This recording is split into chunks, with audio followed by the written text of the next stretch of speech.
Yet even broader growing awareness of the threat, when the Select Committee has raised concerns over malign PRC companies, all too often the first thing we hear is, where is the smoking gun?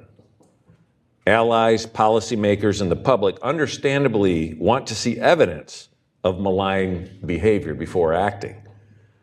Looking for a smoking gun, though, is the wrong way to think about the China-related risk. After all, a smoking gun means a shot has already been fired. Demanding to see smoking guns before taking action puts policymakers into a reactive posture. When our country's leaders have failed to connect the dots and take action, there have been catastrophic consequences, including Pearl Harbor and 9/11. Even when we have looked into less dire consequences, as was the case with both Huawei and semiconductors, being late to the game is expensive.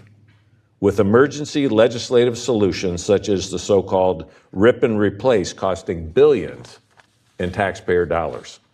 That is strategically unwise and financially ruinous.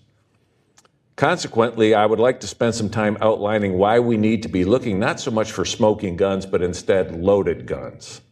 Chinese companies that, because of the technology they provide or the supply chains they impact, pose an unacceptable risk to our country's security.